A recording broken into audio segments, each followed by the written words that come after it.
तुम्हारे हाथ में क्या है? लकड़ी का गोल गोल, ये क्या काट के बना लिया इसको? महात्मा ने कहा, जानना चाहते हो कि ये क्या है? बोले हाँ। तो वो बंदूक टांगे तो महात्मा ने कहा, तुम्हारे कंधे पे ये क्या है? अंग्रेज ने तपाक से कहा, ये हथियार है। महात्मा ने कहा, तो ये मेरा हथियार है। ये माला क्या है? साधु की हथियार।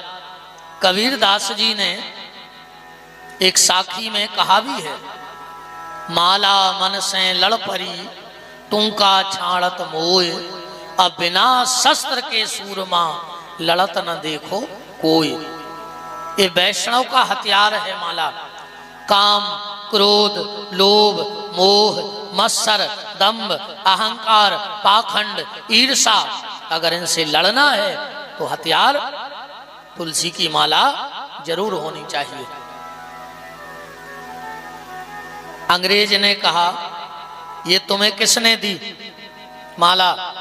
तो महात्मा ने कहा, तुम्हें बंदूक किसने दी? अंग्रेज बोला कि हमें सरकार ने दी है। महात्मा हंस के बोले, अगर तुम्हें तुम्हारा हथियार सरकार ने दिया है तो हमें माला सांवरे सरकार ने दी है। ये हमें अपनी माला सांवरे सरकार ने दी है। अंग्रेज ने कहा, तुम्हारा हथियार क्या कर सकता है? ये तुम्हारा हथियार क्या कर सकता है? तो महात्मा ने फिर जवाब किया, तुम्हारा हथियार क्या कर सकता है? अंग्रेज बोला, देखना है हमारा हथियार क्या कर सकता है। उसने कंधे से निकाली बंदूक, पेड़ पर बैठी थी चिड़िया, चढ़ाया घोड़ा, निशाना साध के मारा, चिड़िया नीचे गिर गई। बोले, देख लो हमारा हथियार ये कर सकता है। अब बताओ तुम्हारी माला क्या कर सकती है? तुम्हारा हथियार क्या कर सकता है? महात्मा उठे, अपने राम का किया दर्शन, माथे से लगाई माला और जोश मरी हुई चिड़िया पे रखी, चिड़िया फर्र से उड़ गई। बोले, हमारा हथियार ये कर सकता है। अगर तुम्हारी बंदूक मार सकती है तो माला जिला सकती है। भगवान का नाम तुम्हें जीवन दे सकता है, तुम्हें नई राह दे सकता है, पर विश्वास के साथ, श्रद्धा के साथ अगर भगवत नाम में हमारी रुचि हो जाए। और शास्त्र तो यहां तक कहता है कि जिसकी 4 चीजों में श्रद्धा नहीं है वो कभी गोविंद को पा नहीं सकता है। अगर इन 4 चीजों से आप प्रेम करते हो तो निश्चित गोविंद आपसे प्रेम करेगा, परमात्मा आपसे प्रेम करेगा। 4 चीजें कौन? सबसे पहले गैया। अगर गौ माता में आपकी श्रद्धा है तो ठाकुर जी आपसे प्रेम करेंगे। एकादशी के व्रत में जिनकी श्रद्धा है भगवान उनसे प्रेम करने लगते हैं। वृंदा महारानी की सेवा, तुलसी की सेवा, अगर आप तुलसी की सेवा करते हो तो भगवान आपसे प्रेम करेंगे। और नाम संकीर्तन में, नाम जप में अगर आपकी श्रद्धा है तो भगवान आपसे प्रेम करेंगे। फिर आपको भगवान से प्रेम करने की आवश्यकता नहीं है, भगवान आपसे प्रेम करेंगे अगर इन 4 चीजों में आपका भाव जुड़ गया तो। गौ माता, एकादशी का व्रत, तुलसी की सेवा और नाम गान में रुचि, भगवान के नाम में रुचि। तो ये भगवान का नाम मुर्दे को भी जगा देता है। और गोस्वामी जी कह रहे हैं कि जो नाम नहीं ले रहा है वो जीते जी भी मुर्दे के समान है। अगर भगवान का नाम तुम्हारी जिह्वा से नहीं निकलता तो तुम जीते जी भी मुर्दा हो। जिन हरि भगत हृदय नहीं आनी तो जीवत सौ समान ते ही प्राणी। तो बिना नाम के जीवन कैसा? जब हनुमान जी रावण के दरबार में पहुंचे रावण हनुमान जी को अपना वैभव दिखा रहा था। हमारा सोने का महल देखो, हमारा परिवार देखो, हमारी पहुंच पकड़ देखो। हनुमान जी देख ही नहीं रहे थे। रावण को गुस्सा आ गई और गुस्से में कहता है, क्यों रे बानर, मैं तुझे अपना वैभव दिखा रहा हूं और तू देख नहीं रहा है। हनुमान जी ने बड़ा प्यारा जवाब दिया। कहा, रावण, जो तेरे घर में है वो मैं देखता नहीं हूं और जो मैं देखता हूं वो तेरे घर में है नहीं। रावण ने कहा, मेरे घर में किस बात की कमी है, किस चीज की कमी है हमारे घर में? हनुमान जी बोले, रावण तुम विद्वान हो, तुम खुद बताना कि तुम्हारे घर में किस चीज की कमी है। रावण ने कहा, पूछो।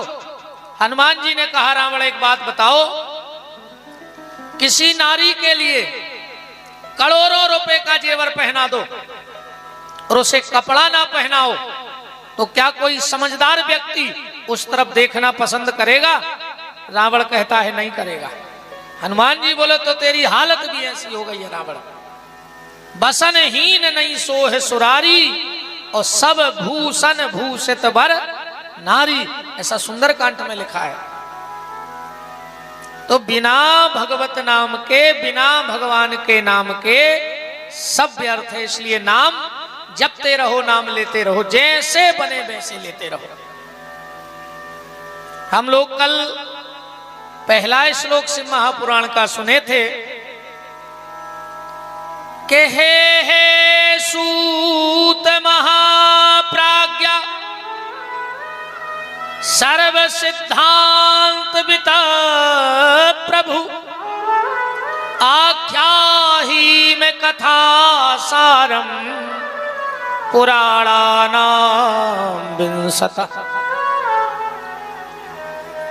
सूत जी महाराज से सौनक ऋषि कह रहे हैं कि अब आप हमें कथा का सार बताओ।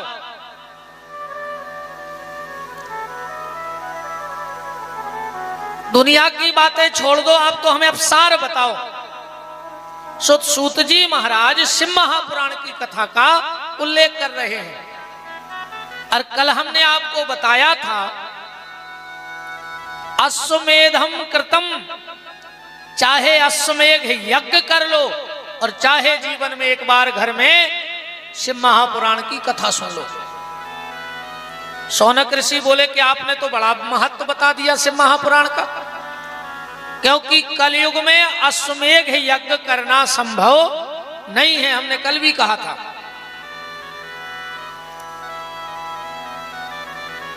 बारह ज्योतिर्लिंग, सप्तपुरी, गंगा, गया, सारे तीर्थ में जाकर के तपस्या कर लो और शिव महापुराण की कथा कर लो।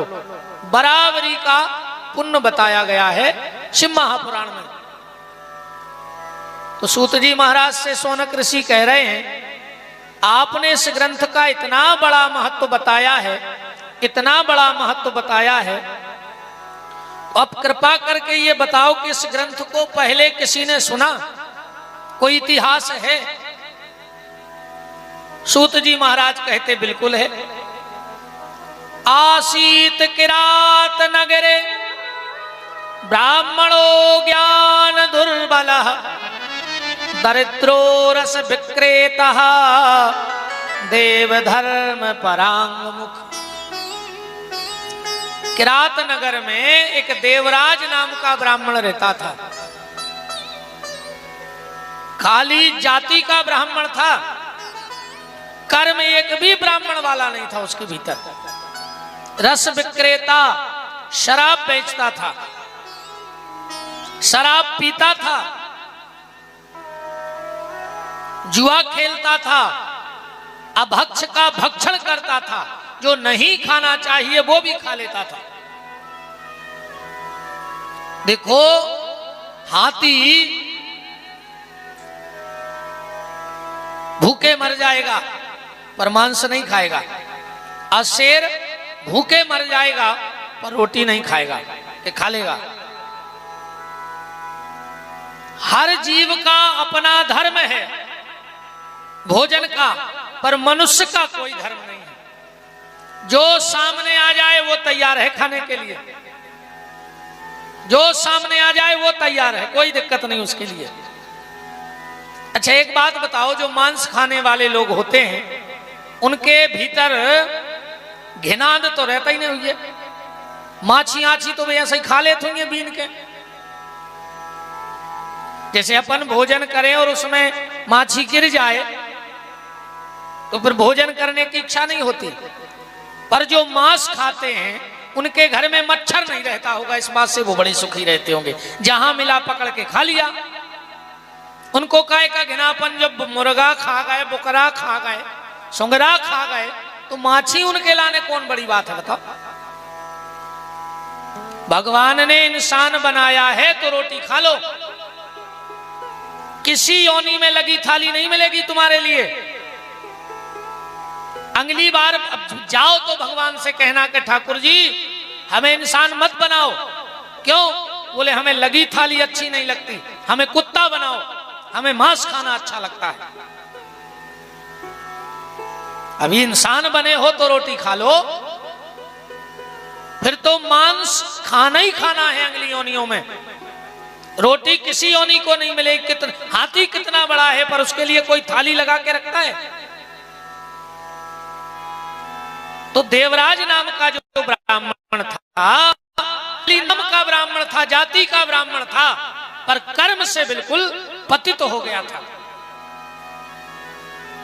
एक भावती नाम की एक वेश्या के चक्कर में पड़ गया। उस वेश्या ने धीरे धीरे करके और पूरे धन का हरण कर लिया देवराज नाम के ब्राह्मण का। और इतना आसक्त हो गया उस वेश्या में ये ब्राह्मण कि इसने अपने माता पिता और पत्नी की तक हत्या कर दी। मां को मार डाला, पिताजी को मार डाला, पत्नी को भी मार डाला।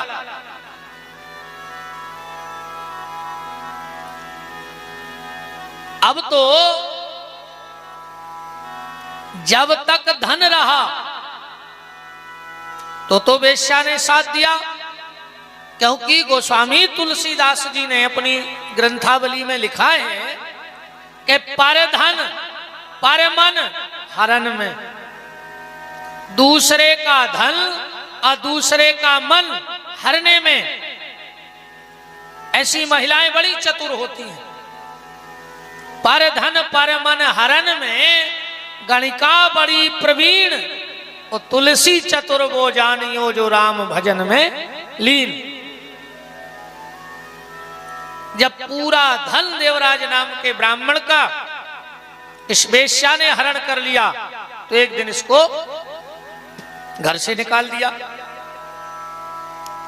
अब ना तो मां बची, ना पिता बचा, ना पत्नी बची, ना परिवार बचा और ना संपत्ति बची। देखो जीवन में कष्ट 5 जगह से आता है। मानव जीवन में कष्ट कहां से आता है? 5 जगह से। पहला संसार से, दूसरा शरीर से, तीसरा संपत्ति से, चौथा संबंधियों से और 5वां संतान से।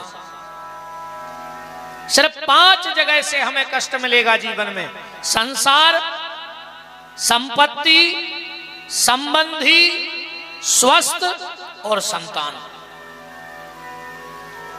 और उनमें जो सबसे बड़ा कष्ट है वो है औलाद की तरफ से जो कष्ट आवे माता पिता के जीवन में। औलाद के कष्ट में फौलाद जैसा व्यक्ति भी टूट जाया करता है। कितना ही फौलादी क्यों ना हो, पर जब औलाद तकलीफ देती है, जब औलाद कष्ट देती है, तो फौलाद जैसे हृदय वाला भी टूट जाया करता है। चारों तरफ से टूट गया देवराज नाम का ब्राह्मण। प्रयाग पहुंच गया। वेशभूषा बड़ा प्यारा बनाया इसने। और एक मंदिर में गया तो सबने सोचा पंडित जी हैं। अब मंदिर वालों को क्या पता कि पंडित जी का पिछला जीवन क्या रहा है। मंदिर में पड़े रहते, बूढ़े हो गए थे, दो चार रोटी खाने को मिल जाती। कुछ दिन बाद मंदिर में शिव महापुराण की कथा बैठी। सूत जी महाराज कह रहे हैं कि शिव महापुराण की कथा बैठी और उसी समय इसको बुखार आ गया, ज्वर। अब कोई सेवा करने वाला तो था नहीं, थोड़ा बहुत कुछ पा लेता फलल, मंदिर में ही पड़ा रहता। अभी को मन काहे को कथा में लगे, कथा में सबको मन नहीं लगे। एक बात बताना, किसी महिला की नाक कट गई हो, इतनी एक्सीडेंट में इतनी नाक कट जाए, अब उसको तुम कितनी बड़ी ज्वेलरी की दुकान में ले जाओ, ओके का काम की बताओ। चाहे राजस्थान का सोना हो, चाहे जयपुरी हार हो, कितनी महंगे सोने की दुकान में ले जाओ, पर जिसकी नाक कट गई उसके लिए सोना किस काम का। जैसे नकदी के लिए सोने की दुकान किसी काम की नहीं है, ऐसे ही कपटी के लिए भगवान की कथा भी किसी काम की नहीं है, उसका मन नहीं लगेगा कपटी का। कपटी आदमी कथा सुना ही नहीं सकता, कथा में बैठा ही नहीं सकता। तुम जबरदस्ती लेवाई ले आओ सो तुम्हें बैठा के भाग जाए, चाहे फिर वो तुम्हें लेवावे आ जाए शाम को गाड़ी से। हाँ, तुम कितना खेचतान के लेवल आइयो कि चलो 2 मिनट को चलो, वो तुम्हें तो छोड़ दे, वो नहीं बैठ सका। जैसे नकदी के लिए सोना किसी काम का नहीं है, ऐसे भीतर के कपटी के लिए सत्संग भी किसी काम का नहीं है, वो बैठ नहीं सकता कथा में। कथा में बैठना सबके बस की बात थोड़ी है, पर जो कथा में नहीं बैठत, कीर्तन में नहीं बैठत, मंदिर में नहीं बैठत, भगवान कहते थे नहीं बैठो, अब हम तुम्हें अस्पताल में बैठा रहे हैं हफ्ता को, होते तो बैठो। जो भजन को टाइम नहीं निकालते, कथा को टाइम नहीं निकालते, कीर्तन को अपन को चलो कथा है, हमें यार टाइम ही नहीं आवे, अब टाइम ही नहीं आ, अबे हमें टाइम ही नहीं आ। वो तो जो अच्छो है कि मौत बता के नहीं आऊ कि हम कल आ रहे हैं, ना आदमी कह दे कि कल ले आयु आ रहा है, हमें टेम ही नहीं है। वो तो अचानक मौत आ जाते तो आदमी को संभलने को मौका नहीं मिले। जिनको कथा को टाइम नहीं मिलता, कीर्तन को टाइम नहीं मिलता, भजन को टाइम नहीं मिलता, जो बहुत ज्यादा व्यस्त रहते हैं संसार में, भगवान कहते हैं रुक जाओ बेटा, ये बार तो हमारी गलती हो ही गई कि तुम्हें आदमी बना दो, अगली बार हम तुम्हें ऐसो बना के पहुंचे हैं कि तुम्हें काम ही नहीं रहे। टाइम अगली बार भगवान कहते हैं हम ऐसो बना के भेजे हैं कि तुम्हें काम ही नहीं रहे। पता है अगले जन्म में का बन हो? कुत्ता। बताओ कुत्तों हो का काम है कछु काम? 1% को काम नहीं है कुत्तों को पूरी जिंदगी में। ये पूरे बेया हैं जो उनको भजन को टाइम नहीं रहते, तो सत्संग में टाइम नहीं रहते। तो अच्छा अक्सर एक बात और देखियो, कोनो गांव चले जाइयो, कोनो शहर चले जाइयो, सबसे ज्यादा कुत्ता मिले हैं मंदिरों के थे। सबसे ज्यादा कुत्ता मंदिरों के मिले थे। कैसे उनको याद रहे थे कि पिछली बार हमें ते आए नहीं थे, सो जागत भाई है ऐसे अब ये बार तो जाए। अच्छा ये बार मंदिर जे हो तो पुजारी जी प्रसाद दे, मंदिर तो जाने पड़े। अगले जन्म में कुत्ता बन के जाओ सो पुजारी जी लठ दे। इसलिए कुत्ता बन के अगली बार मंदिर न जाना पड़े, इसलिए अभी थोड़ा बहुत टाइम भगवान के भजन को निकाल लिया करो। एक घड़ी यादी घड़ी यादव में पुनियाद, तुलसी चर्चा राम की हरे कोट अपराध।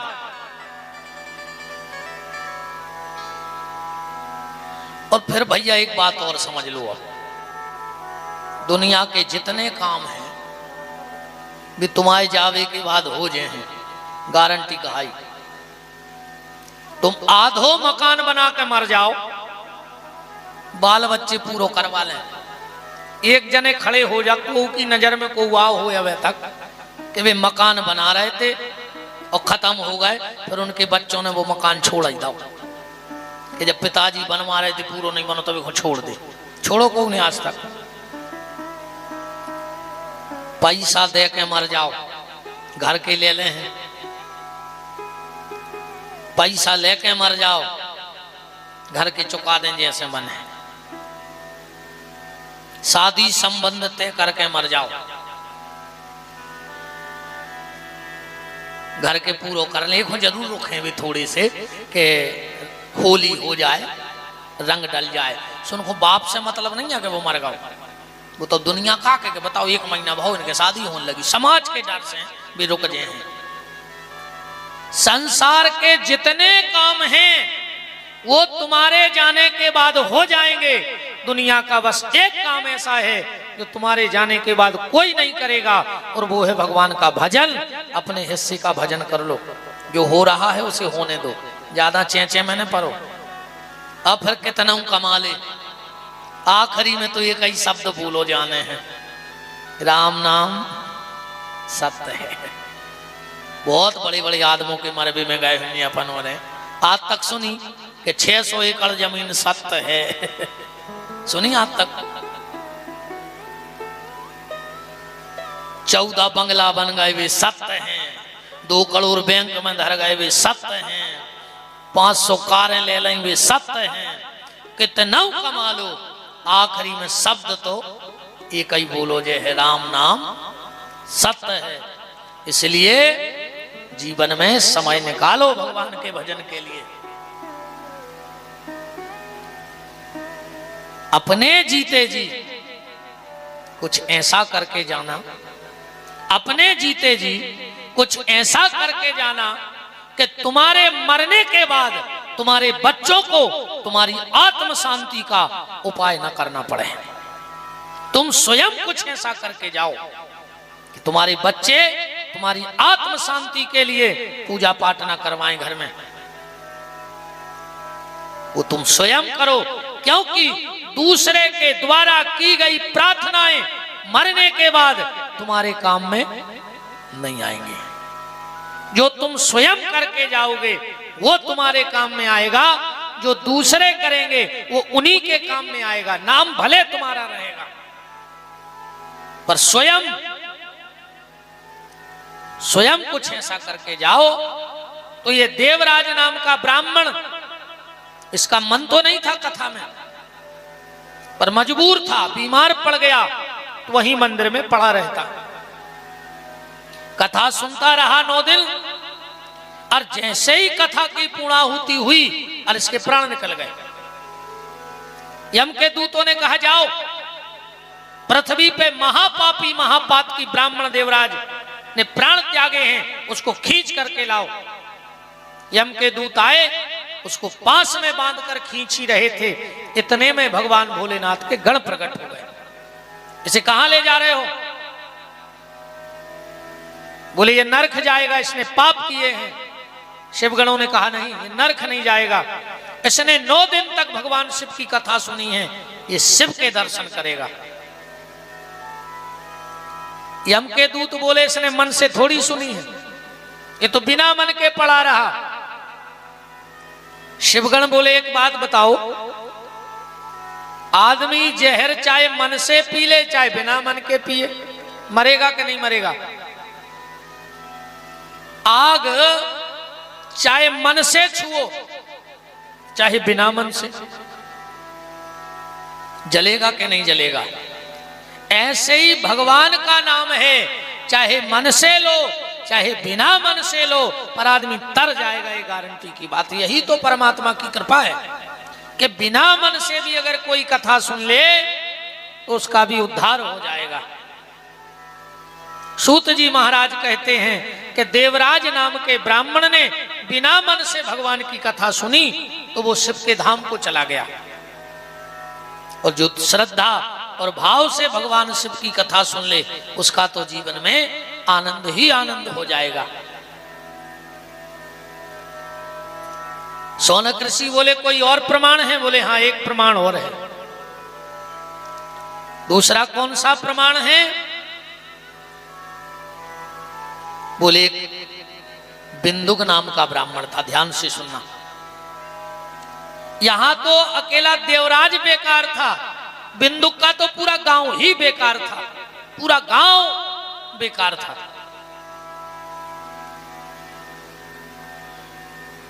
इसकी शादी हो गई बिंदुक नाम के ब्राह्मण की पत्नी का नाम था चंचुला।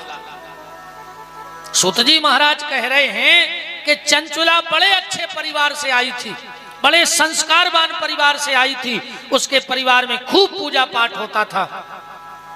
पर जब बिंदुक नाम के ब्राह्मण के घर में आई, ये तो महापापी था, और अकेला वो पापी नहीं था, पूरा गांव पापी था। उस गांव में कोई भी स्त्री किसी पुरुष के पास चली जाए, कोई भी पुरुष किसी स्त्री के पास चला जाए, वहां किसी को कोई दिक्कत नहीं थी। मांस मदिरा वहां आम बात थी, व्यभिचार वहां आम बात थी। चंचुला आई तो चंचुला को वो माहौल बड़ा बेकार लगा, क्योंकि बहुत अच्छे परिवार से आई थी वो। एक बिंदुक नाम का ब्राह्मण एक वेश्या के यहां जाता था। चंचुला ने कहा, नाथ आप उस वेश्या को छोड़ दो, अब आपकी शादी हो गई। इसने कहा, हम उसे नहीं छोड़ सकते। तो चंचुला ने कहा, नाथ अगर तुम्हें उस वेश्या के साथ ही रहना था तो हमारा जीवन बर्बाद क्यों किया, हमसे शादी ना करते।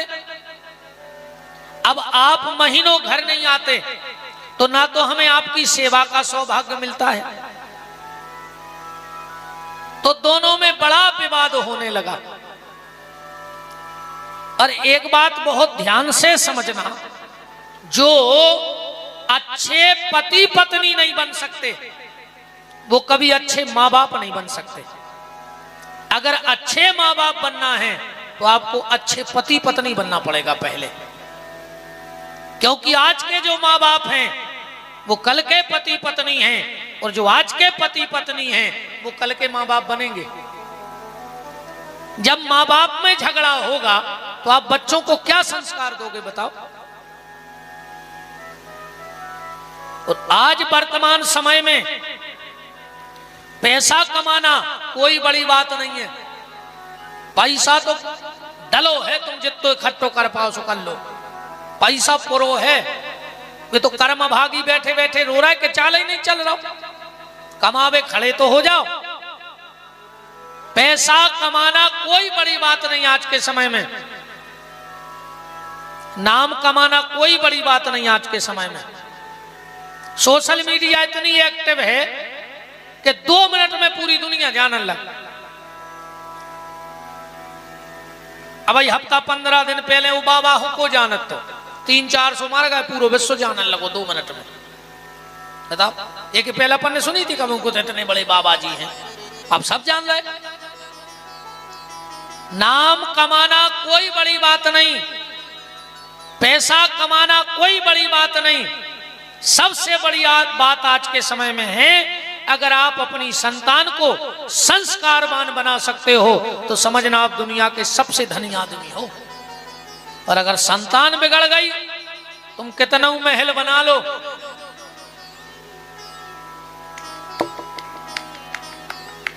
दो पत्तों में सब बार हो जाए। और अगर जाय आदत पड़ गई तो आदत रात तुम ही बाहरे हो जाओ। तुम 2 गिलास एक्स्ट्रा फंस के आ गए, इतने लठ दे है तुम में के तो कुआ में कूद के मार जाओ ना, जहर खा ले। ज्यादा संपत्ति के पीछे न पड़ो। जो ज्यादा संपत्ति इकट्ठी करत है, गड़ा गड़ा धरत है, ये पता है अगले जन्म में को बनत, ये बनत है सुंगरा। अक्सर करके देखियो, तुम ने देखो तो अब देखियो, सुंगरा कबू तुम्हें खड़ो न मिल, जहां खड़ो हुई उतनी जमीन खोदत है। कासु खबर रहे थे कि हमने कहूं गड़ा दाओ तो यार मिल है नहीं रहा, तो पूरी जिंदगी अपनी जा जाता ढूंढत फिर जमीन में खोद खोद कर। इससे ज्यादा धन के पीछे ने पगले आओ। संतान को अच्छी गली रखा देना, तुम्हारा जीवन सफल हो गया। औलाद भर अच्छी गली चली जाए तो समझ लियो तुम्हारा मनुष्य तन सफल होगा। पर आजकल तो घर ही नहीं बन रही पति पत्नी में। 10 मिनट को बैठा दे वे लड़ पर, 10 मिनट इकट्ठे बैठा दो, उनमें लड़ाई हो जाए। और लड़ाई कितनी, आप हमें आवे तक समझे ने, घरवाली कहते तुम हमें अबे तक समझे ने, और घर वालों के तुम हमें समझ नहीं पाई, और दो ही लड़ बैठा थे। आप बताओ जब तुम एक दूसरे को न समझो तो को समझे। अच्छा मम्मी पापा लड़े और बच्चा दूसरे कमरा में ताली बजावे गए कि बिना टिकट को खेल चालू होगा, देखो मजा जब तक देख सको, है ना। पति और पत्नी को कैसे होना चाहिए, पति और पत्नी को एक को सूर्य होना चाहिए और एक को चंद्रमा होना चाहिए। मतलब अगर कभी पति क्रोध में आ जाए, सूर्य की तरह गर्म हो जाए, तो पत्नी को चंद्रमा बन जाना चाहिए। और कभी अगर पत्नी सूर्य बन जाए, क्रोध में आ जाए, तो पति को चंद्रमा बन जाना चाहिए। उस गृहस्थी की गाड़ी कभी गड़बड़ नहीं हो सकती जिस घर में पति पत्नी सूर्य और चंद्रमा की तरह रहते हो। पर आजकल हालत क्या है, बोले तू चंद्रमुखी मैं सूर्यमुखी, तू चंद्रमुखी मैं सूर्यमुखी, तू मुझसे दुखी मैं तुझसे दुखी, है ना। तू चंद्रमुखी मैं सूर्यमुखी, तू मुझसे दुखी मैं तुझसे दुखी, चलो दो ही जने छत से कूद जाइए, हम भी सुखी और तुम भी सुखी। वृंदावन बिहारी लाल की जय। देखो भैया, गृहस्थी की गाड़ी जब दोनों पहिए ठीक होंगे तब आगे बढ़ेगी। संत श्री मलूकदास जी कह रहे हैं कि वैष्णव संत अवैष्णव नारी, तो ऊंट बैल की बनी सवारी। एक गाड़ी में ऊंट लगा दे, एक में लगा दे बेलवा, एक तरफ कहां जे है वह गृहस्थी की गाड़ी बताओ। तो पति पत्नी को एक को गर्म एक को ठंडा होना चाहिए। गृहस्थी की गाड़ी गड़बड़ हो ही नहीं सका। एक पति पत्नी में झगड़ा होगा बहुत भयंकर, बहुत बातें चीते भाई दो जनों में। पत्नी सूर्यमुखी बन गई, पति ने समझ लो कि गड़बड़ हो गई बात, हमने कछु ज्यादा ही डांट दो, अब स्थिति गड़बड़। पत्नी अंदर गई, अलमारी खोली और कपड़ा निकाल के सूटकेस जमान लगी। पति ने देखो कि बात तो ज्यादा बिगड़ गई, अब नहीं रुक रही। अब अगर कछु और कह रहे तो और ज्यादा झगड़ा हुई है। तो पति चुपचाप गया और अपनी अलमारी खोल के अपने सूटकेस में कपड़ा जमान लगो। घरवाली ने देखी कि जे का कर रहा है, कह लगी तुम क्या कर रहा है। पति बोलो तुम क्या कर रहे हैं, बोले हम मायके जा रहे हैं। पति बोलो हम ससुराले जा रहे हैं। बच्चा भी लगे हैं 2-3 दिन से कि पापा चलो मामा के, हम सोच रहे तुम जा ही नहीं, हम भी संगे चल रहे। इतनी कही पत्नी को हंसी आ गई और बोली यही अदा तो तुम्हारी मेरी जान ले लेती है। झगड़ा खत्म होगा, है ना। हो गया झगड़ा खत्म के नहीं।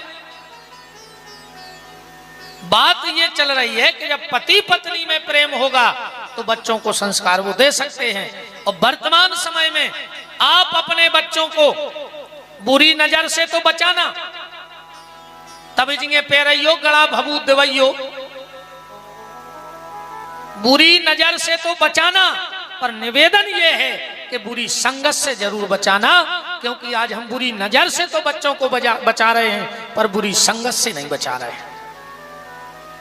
तुम्हारे संस्कार अच्छे हैं पर बुरी संगत में अगर तुम्हारी औलाद पड़ गई तो वो गलत रास्ते चली जाएगी। इसलिए कोशिश करो कि बच्चों को बुरी नजर से बचाओ पर बुरी संगत से भी बचाओ। अगर तुम अपने बच्चों को बचपन में कार नहीं दोगे, घंटे 2 घंटे रोएगा फिर चुप हो जाएगा। अगर बचपन में कार लाके नहीं दे रहे हो तो घंटे 2 घंटे रोएगा, और अगर संस्कार नहीं दे रहे हो तो जीवन भर रोएगा। इसलिए अपने बच्चों को कार दे, खरीदना चाहे ना खरीदना, संपत्ति इकट्ठी करना चाहे न करना, पर उसको संस्कार और शिक्षा बहुत प्यारी दे देना। चंचुला और बिंदुक में बड़ा विवाद हुआ,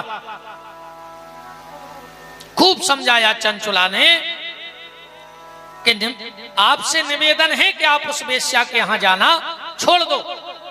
उसने कहा नहीं छोड़ सकते।